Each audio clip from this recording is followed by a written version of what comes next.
Diplomat हैं, United Nations में वो काम करते रहे हैं, एक इंटेलेक्चुअल हैं, उनका जो इंग्लिश एक्सप्रेशन है वो बहुत अच्छा है। कई एक वीडियो क्लिप्स ऐसे हैं कि हम पहले भी देखते रहे, मैं तो वैसे उनकी बहुत बड़ी फैन हूँ, मिस्टर शशि थरूर की बहुत ज्यादा। ओ भाई, जो इंटेलेक्चुअल बंदा है वो, जो बातें करते हैं वो। He certainly was very, very pleasant to all of us.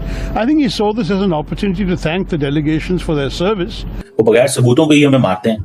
ये पाकिस्तान ये कहेगा कि इंडिया एग्रेसर है, पाकिस्तान ये कहेगा इंडिया एग्रेसर है। वो वहाँ पे जाके उन लोगों को मिला है जो फैसला साज हैं। उन्होंने अमेरिकन जो वाइस प्रेसिडेंट है JD वैंस, उससे मुलाकात की। आप ये तस्लीम करें कि आपका फेलियर है, पाकिस्तान की फॉरेन पॉलिसी और डिप्लोमेसी का ये फेलियर है कि अगर इंडिया जो है वो दहशतगर्दी कर रहा है आपके खिलाफ, तो आप उसको FATF की लिस्ट में नहीं ले जा सके। ऑलमोस्ट 9-9.5 बिलियन डॉलर का ये असला लेंगे और भारत के साथ मुकाबला करना चाहेंगे, जो देश गालिबन 100 बिलियन डॉलर के आसपास या उससे ज्यादा का असला हर साल जमा करता है।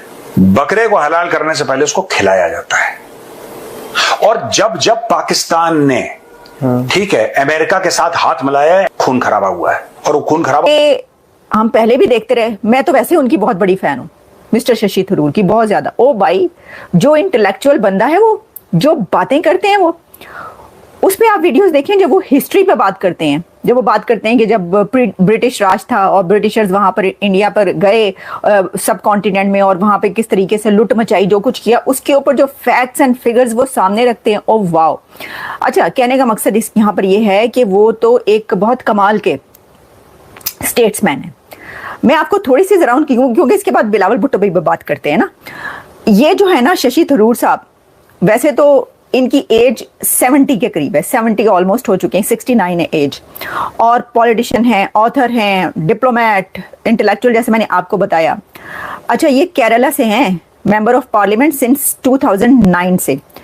He is currently the chairman of committee on external affairs, and उसमें इससे पहले इन्होंने क्या रखा है, यूनाइटेड नेशंस के सेक्रेटरी जनरल के लिए जो यूनाइटेड नेशंस में हुआ था मुकाबला, उसमें भी ये पार्टिसिपेट कर चुके हैं।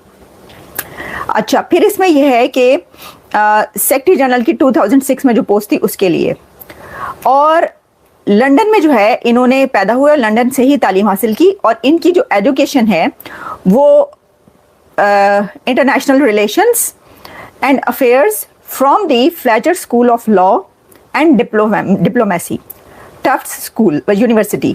अच्छा, इसके अंदर आप ये बात देखिए कि जो फ्लेचर स्कूल है वहाँ पर उन्होंने ऑनर भी रिसीव किया है, और थरूर को जो है यूनाइटेड नेशंस में एक करियर ऑफिशियल के तौर पर भी वो काम करते रहे हैं।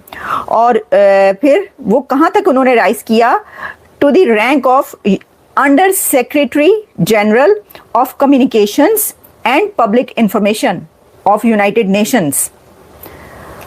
और फिर उसके बाद उन्होंने खुद अपनी रिटायरमेंट जो है अनाउंस भी की।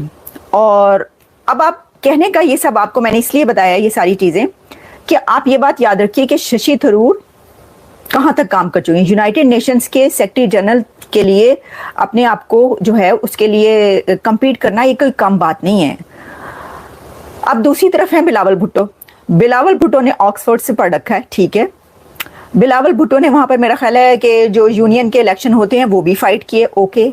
लेकिन इसके सिवा आगे जो शशि थरूर के एक्सपीरियंसेस, उनका जो क्रेडेंशियल्स, उनका जो एक लाइफ की अचीवमेंट्स हैं, उसके सामने बिलावल भुट्टो अभी कुछ नहीं है, क्योंकि बिलावल भुट्टो इज ओनली 37 साल के हैं वो, 37 के, मेरा 37-38 के हैं वो, तो कोई है ही नहीं कंपैरिजन।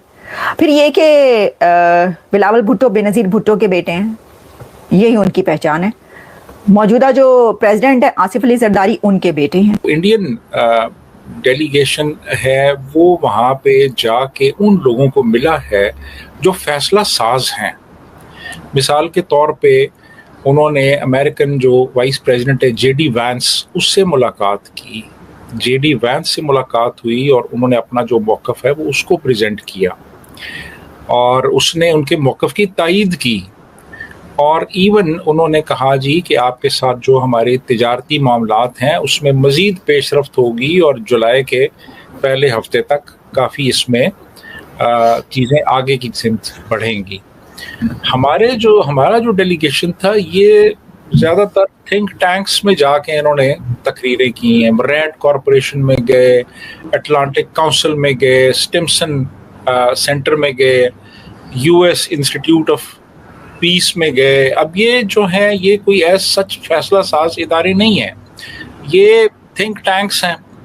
तो यहाँ पे जाके इन्होंने तकरीरें की। उन्होंने जो है वो अमेरिकन जो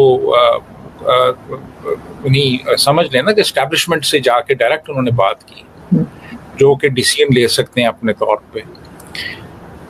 फिर उसके बाद ये है कि मैं ज़ाती तौर पे समझता हूँ कि जो इंडियन डेलीगेशन है उसको काफ़ी एज हासिल है कि वो लोग अपने तौर पे वो एक कॉम्प्रिहेंसिव वेल आर्टिकुलेटेड एक नैरेटिव जो उन्होंने बिल्ड किया है उसको वो प्रेजेंट कर सकते हैं। हमारा जो डेलीगेशन गया था, इन्होंने सिर्फ जो एक ऑलरेडी जो हमारा एक मिलिट्री एक नैरेटिव है इस पूरी सूरत हाल के हवाले से, उसी को उन्होंने आगे प्रेजेंट कर दिया। सिर्फ ये था कि प्रेजेंट करने वाले सिविलियन थे, नैरेटिव जो था वो मिलिट्री का था।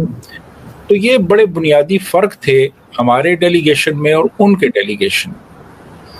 और लेकिन सर इससे अचीव क्या होगा? दोनों कंट्रीज को अगर हम देखें तो ये अचीव क्या करना चाह रहे हैं? लोगों को पता ही है क्या हुआ है, सारी दुनिया ने देखा है कि कैसे एक दूसरे के ऊपर अटैक हुए।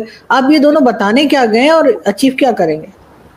बेसिकली तो ये अपनी नैरेटिव की राह में एक राह हमवार करने के लिए गए ना, कि हमारा ये नैरेटिव है, हमारे साथ ज्यादती हुई है और हमारा नैरेटिव एक्सेप्ट किया जाए और इस नैरेटिव की रोशनी में आगे फर्दर स्टेप्स लिए जाएं। यानी एक तरह से अपना एक डिफेंस करने के लिए और अपनी पोजीशन स्ट्रेंथन करने के लिए ये वहाँ पे गए।